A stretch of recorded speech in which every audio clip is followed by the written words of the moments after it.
Hello दोस्तों, मैं अभिषेक चंद्रा इस यूट्यूब चैनल पे आप सभी लोगों का स्वागत करता हूं।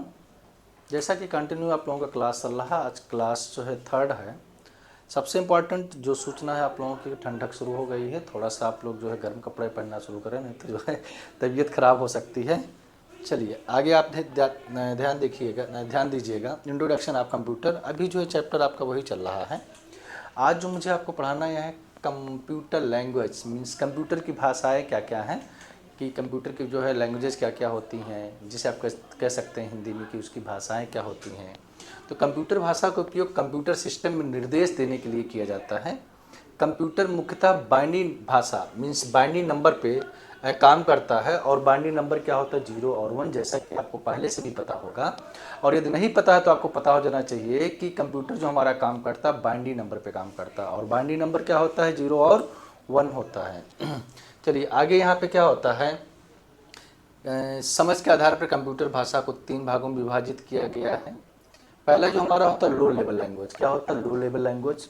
लो लेवल लैंग्वेज क्या होता है? ऐसी भाषा जो इंसानों को बिल्कुल भी नहीं, जबकि कंप्यूटर को पूर्णतः समझ में आती है।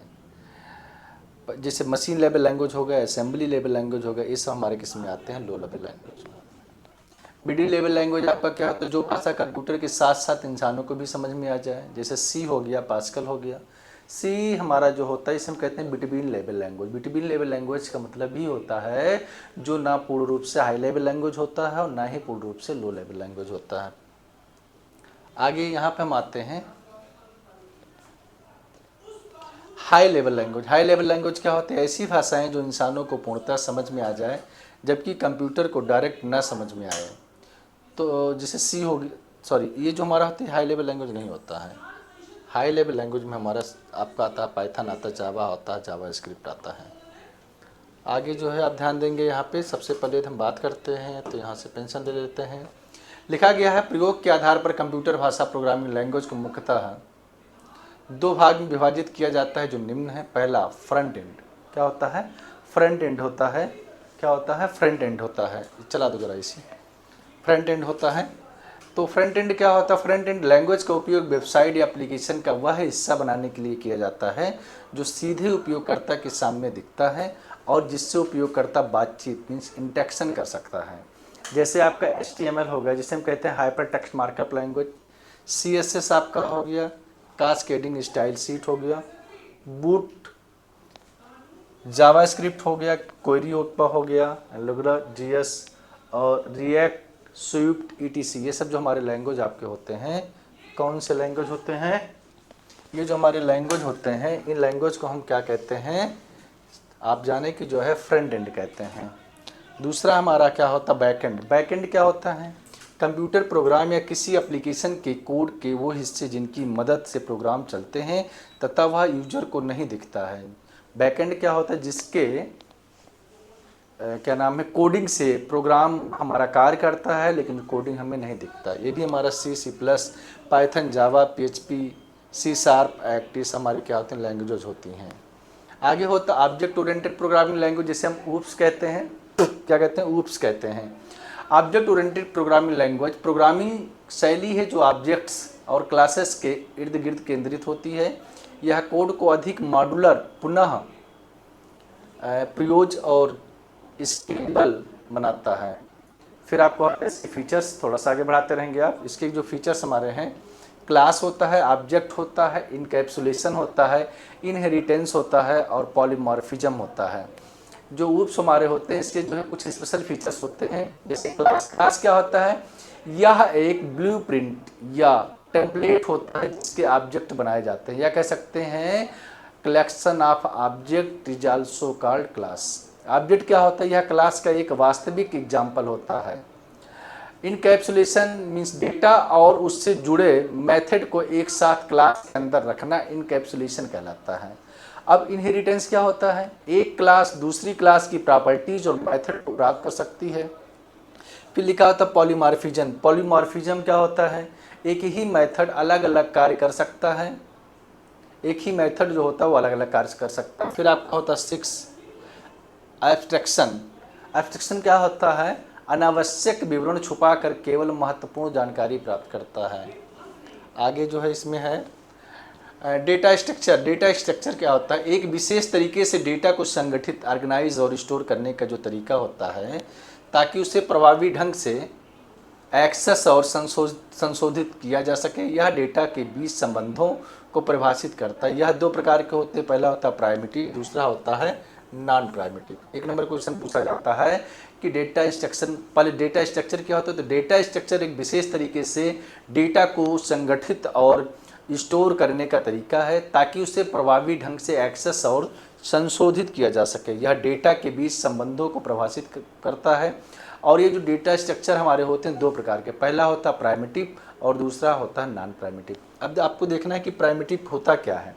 तो प्राइमिटिव क्या होता है? प्राइमिटिव का मतलब मूलभूत या प्रारंभिक होता है।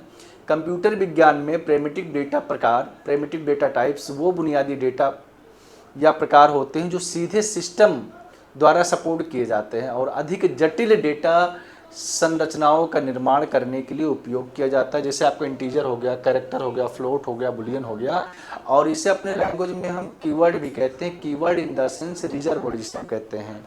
आगे देखिए लिखा गया है नॉन प्राइमिटिव डेटा। अब नॉन प्राइमिटिव डेटा क्या होता है? नॉन प्राइमिटिव डेटा प्रकार वो डेटा प्रकार होते हैं जो प्रिमिटिव डेटा प्रकारों से मिलकर बनते हैं।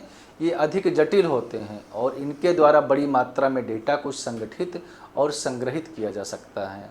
जैसे आपका एरे हो गया, ऑब्जेक्ट हो गया, स्ट्रिंग हो गया, स्ट्रक्चर हो गया, यूनियन हो गया, लिंक हो गया, लिस्ट हो गया, स्टैक हो गया, क्यू हो गया, एक्ट हो गया। उसके बाद आपका होता है एरे। एरे क्या होता है? Collection of similar data types of elements. Array क्या होता है? Collection of similar data types of elements. आप कह सकते हैं समान प्रकार व निश्चित आकार के डेटा तत्व को सारणी के रूप में क्रमबद्ध संग्रह करता है। इसमें डेटा तत्व को एक्सेस करने के लिए इंडेक्स का प्रयोग किया जाता है जो 0 से शुरू होता है। और ये जो हमारा एरे होता है ये कहाँ से शुरू होता है? 0 से होता है। फिर हमारा होता है स्टैक। स्टैक क्या होता है? LIFO, last in first out के सिद्धांत पर कार्य करता है। इसका मतलब जो आइटम सबसे अंत में जोड़ा गया है वो सबसे पहले हटाया जाता है। इसमें जो स्टैक में होता है लीफो का मतलब होता है लास्ट इन फर्स्ट आउट के सिद्धांत पर कार्य करता है। इसका मतलब जो आइटम सबसे अंत में जोड़ा गया वही सबसे पहले हटाया जाता है। जैसे प्लेट को एक छल्ली में रखना। उसके बाद होता है इसमें मुख्यतः 3 प्रकार के होते हैं, पुश, पॉप, पीक। अब ये पुश क्या होता है? सबसे जरूरी चीज़ है ना कि नया तत्व जोड़ना। पुश का मतलब होता है कुछ नए तत्व जोड़ना। पॉप का मतलब शीर्ष तत्व को हटाना।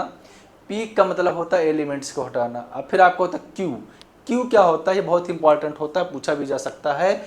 यह फीफो मतलब फर्स्ट इन फर्स्ट आउट के सिद्धांत पर कार्य करने वाली डेटा संरचना है। इसका मतलब जो तत्व सामने पहले जोड़ा गया है, जो तत्व सबसे पहले जोड़ा गया है वही सबसे पहले हटाया जाएगा। जैसे भंडारे व रेलवे स्टेशन की लाइन। इसमें मुख्यतः 4 क्रियाएं होती हैं। क्या कितनी क्रियाएं होती हैं? 4। इनक्वायर, डिक्वायर, फ्रंट, लियर।